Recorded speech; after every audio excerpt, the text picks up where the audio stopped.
Hello and welcome to my April 2023 reading vlog.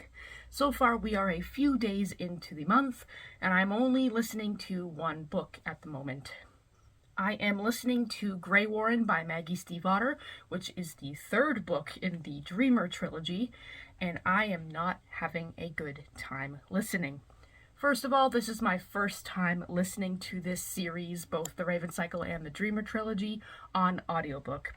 And the narrator, Will Patton, he did the entire series, but I've never heard him before.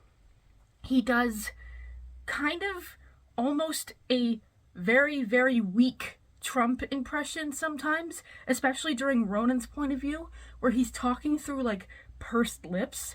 So he's basically talking like, and then we walked into the room, like, with his lips pursed. It's really off-putting. I really don't like his narrating style. For the rest of the characters, it's sort of normal, but for that is just, I hate it. It's very, very off-putting. And so far, along with the other books in this trilogy, I'm really not enjoying it at all. I think it's a very flat, spiteful, and weak trilogy, and I don't like it one bit. So it is safe to say that once I'm done this audiobook, I am officially divorced from Maggie Stiefvater. I will be keeping the Raven Cycle and cherishing it, and I don't want to reread it at the moment, because what if I go back to it and realize that it has all the same problems as the Dreamer trilogy and then it's ruined forever? So it's going to stay on my shelf. I'm keeping it sacred in my heart. And any other books she writes, any adaptations she makes, I'm done.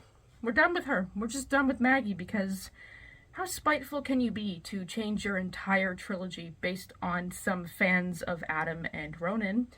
And just being completely spiteful to literal teenagers. I have like tons of problems with the series, but I can't even get into them. I will link my Goodreads so you can look at the review of it when I'm done it. So that's my update for now, and I plan to pick my next book for my 100 Epic Reads of a Lifetime poster very, very soon. So stay tuned for that.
Hello.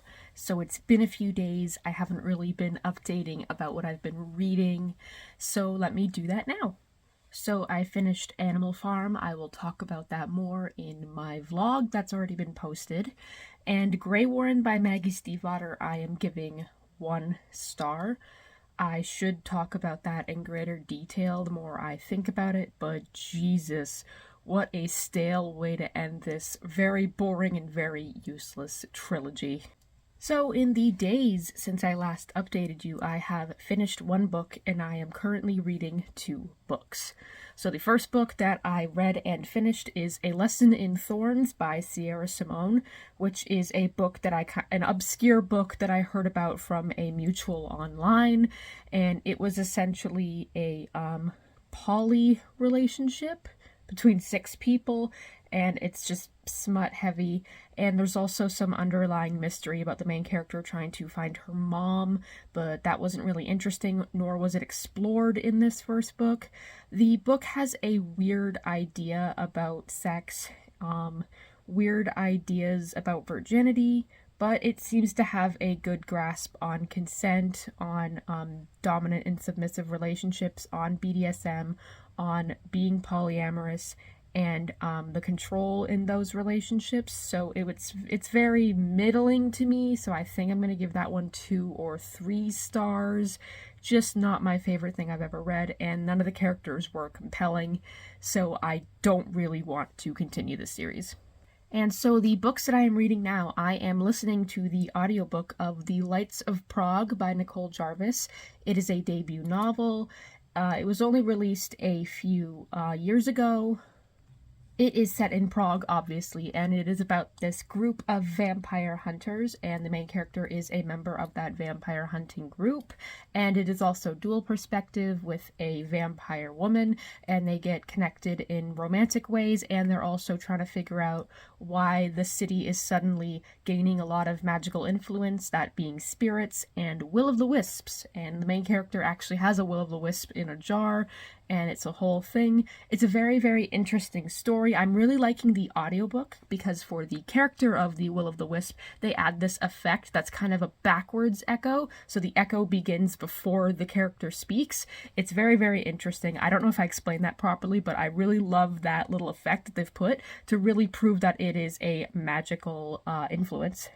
I am 60% of the way through the book right now, but it is incredibly interesting and I'm really, really liking it.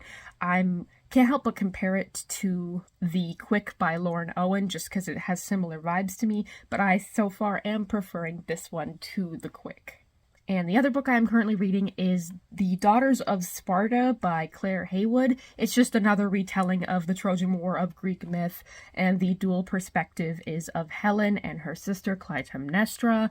So far it is very by the books. It is almost skewing younger because they're not really detailing a lot of the so far pretty bad details. They are younger right now in the perspective, so who knows if it'll get more mature as they mature. But for now, there is nothing special about this retelling. I mean, I've been looking forward to reading it because it shows Clytemnestra's point of view, and I find her incredibly interesting. But so far, it is just by the book. So far, it is just a 3-star. I'm only 25% of the way through. So today, hopefully, I find some interesting things because I am going to Value Village. So let's hope for some really, really cool finds that I will definitely be showing you. I've been doing a lot of thrifting lately and I've found a lot of joy in it. So that's a lot of the content that I'll be putting in these vlogs. So stay tuned for that.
Okay, hello. I haven't really done another update in a really long time, so here is my update. I am currently reading A Certain Hunger by Chelsea Summers. There is an initial in there somewhere. It's about this girl who is a food critic, and she's also killed like 4 men. And she is writing essentially her memoir in prison. It's very much like American Psycho. It's very much like, oh, Hannibal Lecter. And I'm enjoying it so far, but a lot of the writing in it is pretentious, which I guess makes sense. It's purposefully pretentious, but it's a little just much. There's a lot of tangents that I don't enjoy reading. But otherwise, it's compelling. I like that it's out of order, and I like that they're tying the, like, pretentiousness of her being a food critic onto eating people. Like, she cooks and eats people. That's pretty interesting. If people are interested in, like, a girl boss Hannibal Lecter American Psycho type book, this is definitely the book for you. I'm not done it yet, so you'll get my final thoughts in the wrap-up. But for now, I just wanted to say that I went to my local library finally. I finally took out real library books that aren't ebooks. So I got Twilight Part 2. I got New Moon Part 1.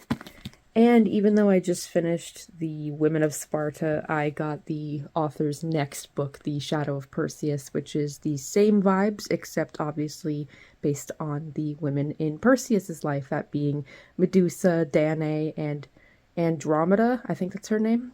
So yeah, this came out this year. Very exciting to see that at my library.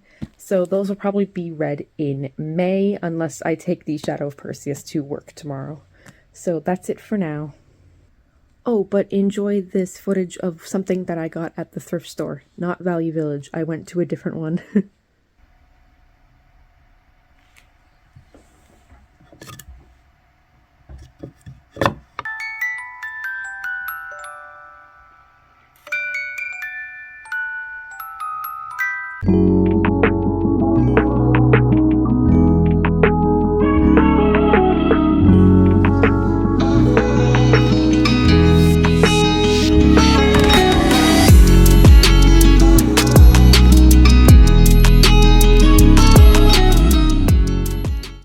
Okay, here we are, finally at wrap-up time. I apologize for this vlog being a little bit more silent and a bit more scattered. I don't really know what happened. The month just sort of ended and I wasn't prepared for it, so let's just get into wrapping up everything I read this month. So I read 7 books this month. So for my 100 Epic Reads poster book, I read Animal Farm by George Orwell. I'm giving that one 3 stars. Simple, to the point, short little fable, political fable. It did exactly what it meant to, and it sent a very powerful message. I then listened to the audiobook of Greywaren by Maggie Stiefvater, which is the 3rd book in the Dreamer trilogy, and I gave that book 1 star. Terrible ending to a very lackluster trilogy, didn't really add anything to the Raven Cycle universe, and I was not satisfied with it at all. The series could have ended at the Raven King, and I would have been perfectly fine. Didn't really add anything, and I didn't really care about anything by the end. I then read A Lesson in Thorns by Simone, and I gave that book 2 stars. I think people read it for the purpose of polyamory smut, and for that, I think it's pretty effective. Just for me, didn't really connect to anybody, didn't really connect to the mystery that was set up, and I thought that some of the lines about virginity were a little bit gross, but it did its best trying to talk about sexual assault, about different forms of love, and different forms of sex, so I think it was fine. I then listened to the audiobook of The Lights of Prague by Nicole Jarvis, which is a historical fiction vampire standalone book with a little bit more magic in it. It had will-o'-the-wisps in it, and I really enjoyed it. I thought it was very, very good. I couldn't help but compare it to The Quick by Lauren Owen, and I have to say I preferred this book to The Quick. I'm giving it 4 stars. I really, really enjoyed it. I thought that both main characters had excellent character arcs, and I thought that it talked a lot about the themes of power, control, magic, and the concept of being a vampire very, very well. I really, really liked it, so there's another one to add to my vampire standalone favorites. I then read Daughters of Sparta by Claire Heywood, which is a retelling of Helen of Troy and her sister Clytemnestra and their lives. I thought that it was okay. I only gave that one 2 stars. I just didn't think it really added anything to the Greek myth retelling genre, didn't do anything different, very straight, very to the point, no new nuance with either character, and I thought that it watered down Clytemnestra's story heavily, and I didn't appreciate that. I then read A Certain Hunger by Chelsea G. Summers, and I'm going to give that one 3 stars. I am very uncomfortable with the idea of cannibalism, and I understood that in this book it was going to be related to her being a food critic, so it would be described very poetically, very flowery, very detailed. I was able to stomach it, haha, and I thought that it was fine. It is very much in the genre of good for her, and I would actually compare it to the likes of American Psycho. So if you wanted a girl version of American Psycho, here she is, and she's not that bad of a narrator. I actually didn't mind it a bit. I thought that the story was pretty interesting for the gross thing that it was, and I loved the setup of her writing her memoir in prison. I really enjoyed that aspect of the book. However, I thought it was just a little bit too short for what it was. It could have actually been a bit longer. And finally, I made it to my city's library and was able to acquire a new copy of Claire Heywood's newest book, The Shadow of Perseus. I just finished this today, and I am giving this book 2 stars as well. For Daughters of Sparta, I didn't care that Claire Heywood removed the god aspect of the book, because Helen and Clytemnestra aren't really bound by the gods per se. In the Iliad, Helen is, but that's just the aspect of the Iliad, so taking all the gods away from that story didn't really matter to me, because it's more about the curse of the Atreus family and more about, the Trojan War itself and them being pawns in it and them being married to the 2 warlords who caused it. Totally fine. But however, for Perseus' story, you cannot take away the gods, the monsters, and the magic. And this book does.